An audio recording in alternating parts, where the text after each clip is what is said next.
Assalamualaikum warahmatullahi wabarakatuh. Perkenalkan, nama saya Vio Aditya Martin dari Prodi Perbankan Syariah.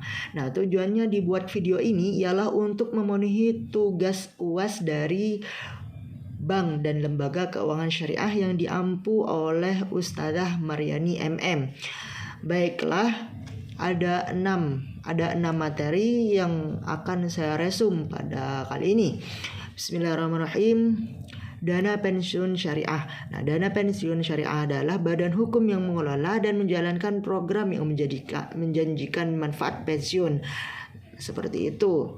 Nah, tujuannya untuk memberikan manfaat kepada peserta ketika mencapai usia pensiun, mengalami cacat, ataupun meninggal dunia.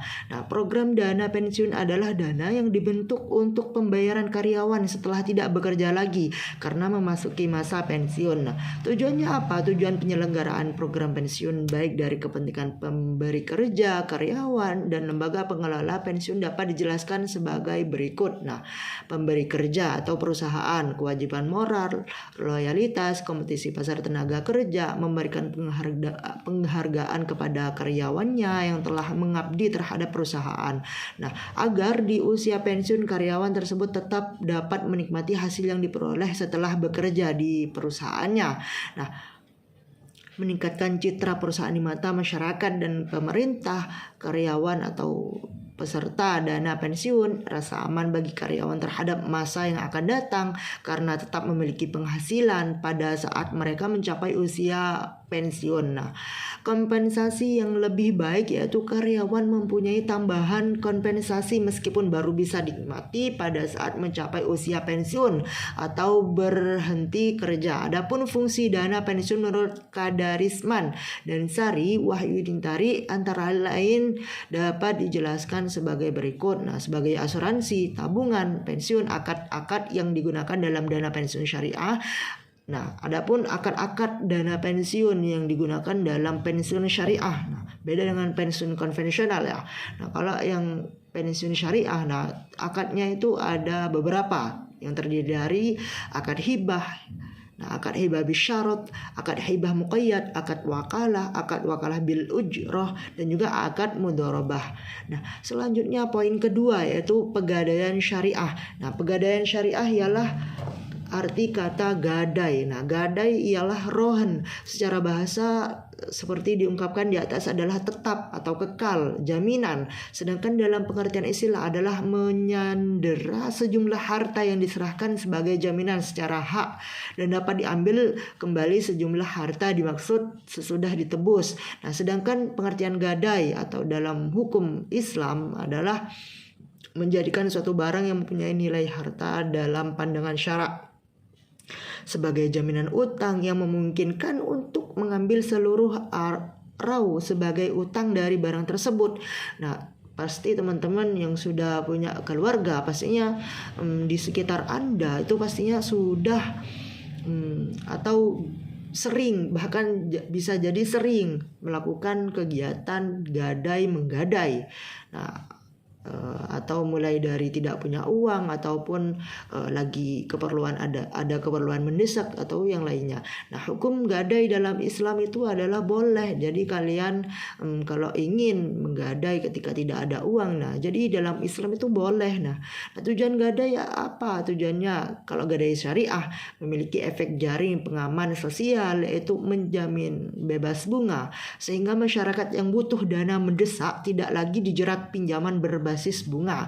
Nah, membantu orang-orang yang membutuhkan pinjaman dengan syarat yang mudah sekali. Nah, seperti itu. Nah, kemudian modal ventura syariah. Nah, modal ventura syariah adalah merupakan suatu investasi dalam bentuk pembiayaan berupa penyertaan modal ke dalam suatu perusahaan swasta sebagai pasangan usaha investor company untuk jangka waktu yang telah ditentukan.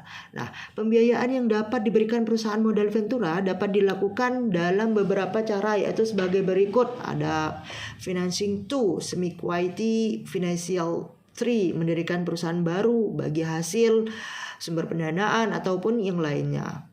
Nah, kayak gitu. Nah, kemudian poin keempat yaitu perusahaan pembiayaan syariah. Nah, Definisi dari perusahaan pembiayaan syariah adalah pembiayaan berdasarkan persetujuan atau kesepakatan antara perusahaan pembiayaan dengan pihak lain yang mewajibkan pihak yang dibiayai untuk mengembalikan pembiayaan tersebut dalam jangka waktu yang telah ditentukan dengan imbalan ataupun bagi hasil. Pengelolaan dan pengembangan perusahaan pembiayaan dapat dilakukan melalui beberapa bidang, yaitu antara lain pemasaran antara lain membangun kerjasama dengan dealer, sinergi bisnis dengan grup induk perusahaan untuk mengomunikatif market pemilihan konsumen sangat menentukan terhadap keberhasilan pembayaran kembali produk yang dijual. Yang kedua yaitu produk antara lain menciptakan yang sederhana di mata konsumen dan dari sisi mitigasi risiko masih tetap aman. Produk yang dijual adalah produk yang kualitasnya bagus serta mudah dijual bila terjadi penarikan kembali dari konsumen. Seperti itu. Yang ketiga, keuangan antara lain bila tidak memungkinkan funding mayoritas dari bank, ada keterbatasan untuk menambah jumlah funding yang diperoleh. Seperti itu. Yang keempat, permodalan antara lain secara bertahap. Jadi modalnya itu secara bertahap. Dan juga SDI-nya, sumber daya insani, sumber daya manusia yang berkualitas agar dapat melakukan marketing, menganalisis risiko dan juga melakukan perbaikan jika terjadi risiko gagal bayar dari konsumen. Seperti itu. Selanjutnya yaitu poin terakhir mungkin ya. Koperasi jasa keuangan syariah. Masih gak terakhir, ini poin kelima. Koperasi jasa keuangan. Koperasi jasa keuangan syariah adalah lembaga keuangan mikro yang dioperasikan dengan prinsip bagi hasil dengan menumbuhkan kembangan bisnis usaha mikro dalam rangka mengangkat derajat dan martabat serta membela kepentingan kaum fakir miskin. Ditumbuhkan atas prakarsa dan modal awal dari tokoh masyarakat setempat dengan berlandaskan pada sistem ekonomi yang salah, keselamatan, berintikan keadilan, kedamaian dan juga kesejahteraan. Adapun jenis-jenis koperasi berdasarkan jenis usahanya. Ada juga koperasi produksi, ada namanya koperasi konsumsi, ada koperasi simpan pinjam, dan juga ada yang namanya usaha koperasi koperasi yang bertujuan untuk menyejahterakan anggotanya berdasarkan status anggotanya. Koperasi dibagi menjadi dua. Dibagi lagi menjadi dua, yaitu ada koperasi pegawai negeri dan juga ada koperasi pasar. Seperti itu. Ada juga koperasi unit desa, ada koperasi pondok, ada koperasi sekolah, macam-macam intinya. Kalau jenis-jenis koperasi berdasarkan tingkatannya itu ada dua, ada koperasi primer dan juga ada koperasi sekunder. Selanjutnya poin terakhir yaitu lembaga pengelola zakat dan juga wakaf atau Badan Amil Zakat Nasional, Basnas. Basnas ini merupakan Badan Amil Zakat Nasional. Merupakan sebagai salah satu lembaga pemerintah non-struktural yang bertugas menerima, mengelola, mendistribusikan zakat serta bertanggung jawab kepada pemerintah secara langsung sesuai dengan tingkatannya. Seperti itu. Lembaga Amil Zakat merupakan institusi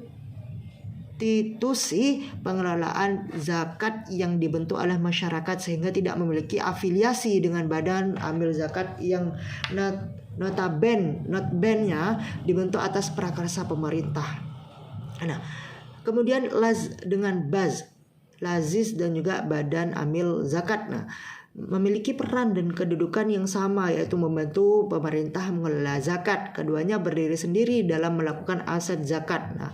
Jadi tujuannya besar dilaksanakannya pengelolaan zakat seperti meningkatkan kesadaran masyarakat dalam penunaian zakat, meningkatkan fungsi peranata keagamaan untuk mewujudkan kesejahteraan masyarakat dan keadilan sosial serta meningkatkan hasil guna dan daya guna zakat. Jadi tujuannya itu ialah tidak lain dan tidak bukan hanya untuk meningkatkan kesejahteraan dan juga meningkatkan kepercayaan ataupun